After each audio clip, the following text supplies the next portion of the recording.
I don't think I need to tell you that in a very special and peculiar way. Western man is hung up on sex, and the major reason for this is that he has a religious background quite unique among the religions of the world. I'm thinking specifically of Christianity, and in a secondary way, Judaism, insofar as Judaism in Europe and the United States is strongly influenced by Christianity. The Christianity is of all religions in the world the one uniquely preoccupied with sex, more so than Priapism, more so than Tantric Yoga, more so than any kind of fertility cult which has ever existed on the face of the earth. There has never, never, never been a religion in which sexuality was so important. And there are certain very simple standards by which this can be judged. In popular speech, when you say of a given person that he or she is living in sin, you know very well that you do not mean that they're engaged in a business to defraud the public by the sale of badly made bread or anything of that kind. You know that they're not setting up a check forgery business. No, people who are living in sin are people who have an irregular sexual partnership. In the same way, when you say something is immoral, it pretty much means that it's something sexually irregular. I remember when I was a boy in school, we used to have a preacher.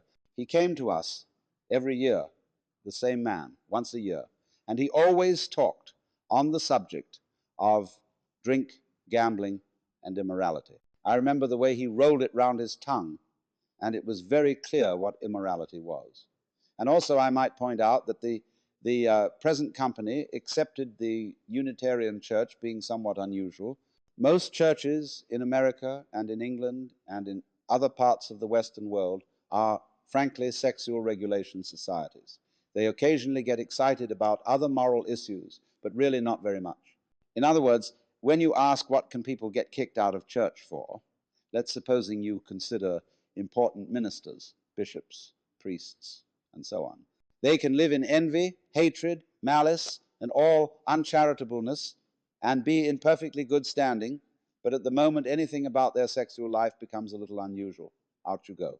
And that's about the only thing you can go out for. You study, for example, a Roman Catholic manual of moral theology. These manuals of moral theology are technical books about sins of all kinds. Just exactly what they are, how they're done, how grave they are, mostly for the advice of confessors, and they are always arranged according to the Ten Commandments. And when they get to the commandment, thou shalt not commit adultery, the volume expands like this. In fact, it occupies 2/3 of the whole book, all the details. So we have, in a very special way, got sex on the brain, which isn't exactly the right place for it. And now this needs going into because it is not as simple as it looks. There are really two roots of the whole problem. One of them is the problem of why sexual pleasure, of all pleasures, as a kind of really supreme pleasure, is singled out for religious people to be particularly afraid of. This is not only true in Christianity. I say Christianity emphasizes it in a certain way, but in Asian religions also, especially in India. There is a prevailing view that if you want to attain real heights of spirituality, the one thing you must give up is sexuality in the ordinary sense of genital sexual relationships with man or woman, as the case may be. And this reflects, in part, you see, an attitude to the physical world, because it is, after all, through sexuality that we have, along with eating, our most fundamental relationship to materiality, to nature, to the physical universe. And it is the point at which we can become most attached to the body, to the physical organism, to material life. That's one reason why it's problematic. The other reason why it's problematic is more subtle, and that is that sexuality is something which you cannot get rid of. Do what you may, life is sexual in the sense, for example, that you are either male or female.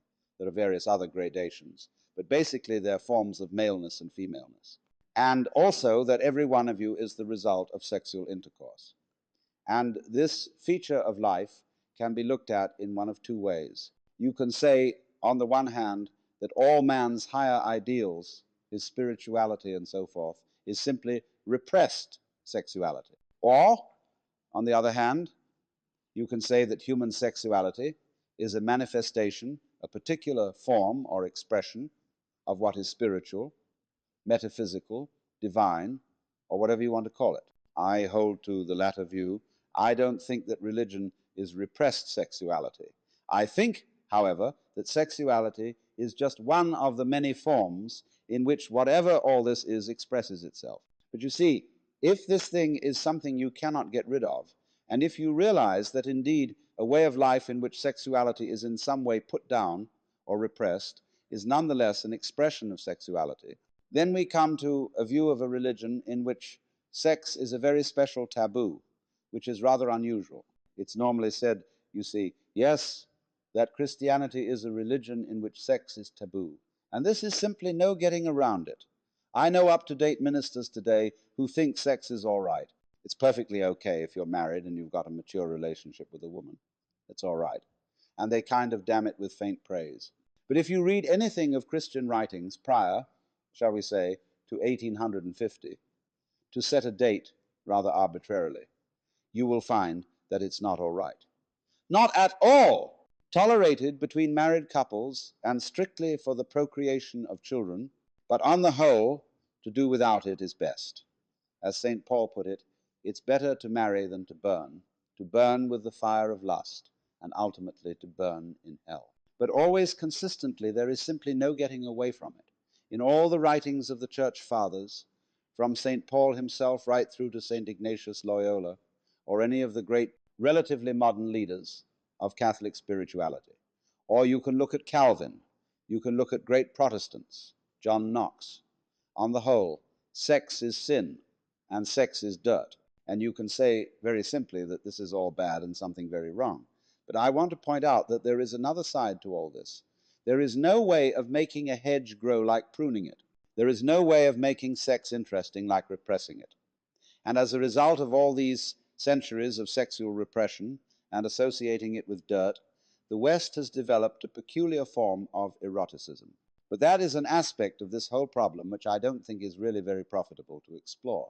I just want to mention it in passing, that the whole attitude of anti-sexuality in the Christian tradition is not as anti as it looks. It is simply a method of making sex prurient, and in an exciting, in a kind of dirty way. And I suppose it is to be recommended for people who are not feeling very frisky and need to be pepped up. The other side of the problem is much more interesting. That is to say, the first thing I mentioned, why it is that there has been a problem for human beings about pleasure. And we'll take sexual activity as a supreme pleasure, as a supreme involvement of oneself with the body and with the physical world. Why should there be a problem here? Well, the point is simply, isn't it, that the physical world is transient, it's impermanent, it falls apart. And bodies that were once strong, smooth, and lovely in youth begin to wither and become corrupt and turn at last into skeletons. And if you cling on to one of those, and it suddenly turns into a skeleton in your hand, as it will if you speed up your sense of time a little, you feel cheated. And there has been for centuries a lament about this, that life is so short that all the beauties of this world fall apart.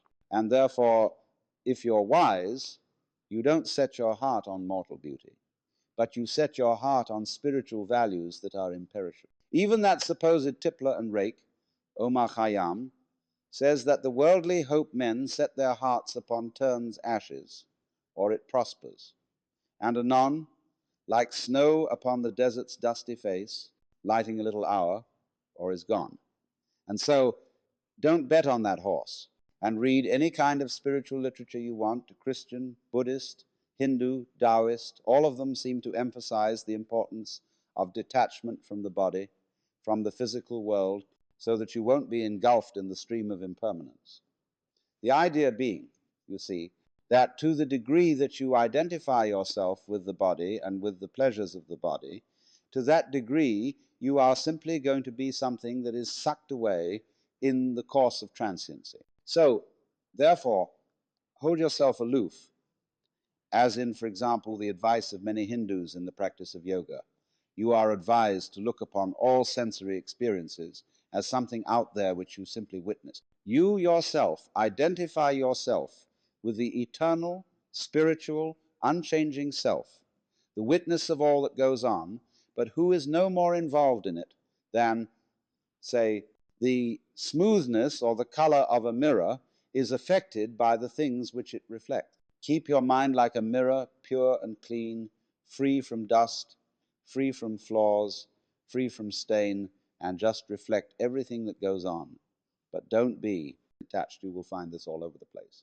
But it has always seemed to me that that attitude of essential detachment from the physical universe has underlying it a serious problem. The problem being, why a physical universe at all in that case? If God is in some way responsible for the existence of a creation, and if this creation is basically a snare, why did he do it? And of course, according to some theologies, the physical universe is looked upon as a mistake, as a fall from the divine state, as if something went wrong in the heavenly domain, and causing spirits such as we are to fall from their higher state and to become involved with animal bodies. And so there is an ancient analogy of man which runs right through to the present time, that your relationship to your body is that of a rider to a horse. St. Francis called his body brother ass, that you are a rational soul in charge of an animal body, and therefore, where if you belong to the old-fashioned school, you beat it into submission, as St. Paul said, I beat my body into submission. Or if you are a Freudian, you treat your horse not with a whip but with lumps of sugar, kindly, but still it's your horse. Even in Freud there is a very, very strong element of Puritanism. Read Philip Reif's book on Freud, The Mind of the Moralist, and how he shows that Freud basically thought that sex was degrading, but nevertheless something biologically unavoidable, something terribly necessary which couldn't just be swept aside.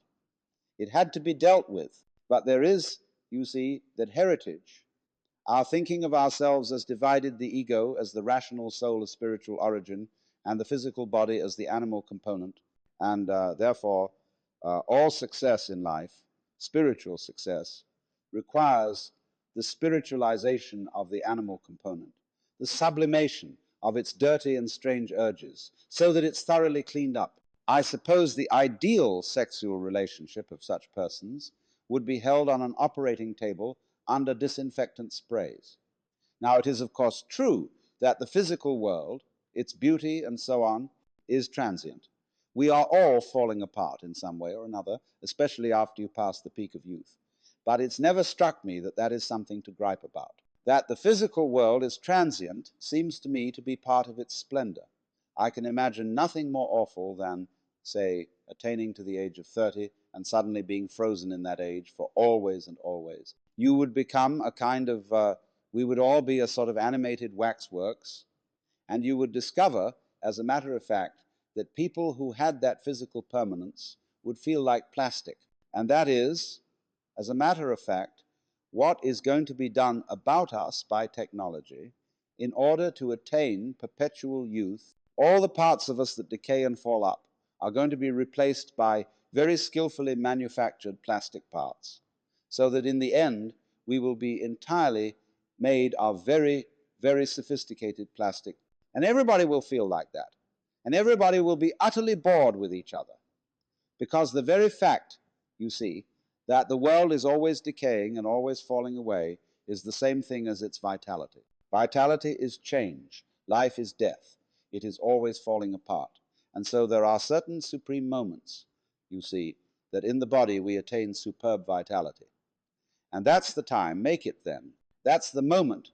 Just like when an orchestra is playing, the conductor wants to get a certain group of, say, violins to come in at a certain moment, and he's conducting and he's got it. Now make it. And they all have to do this right now. I say, of course, that's the whole of life. And to do it at the right time, to do it in time, like you dance, so you play in time. And so in the same way, when it comes to love, sexuality, or equally so in all the pleasures of gastronomy, timing is of the essence.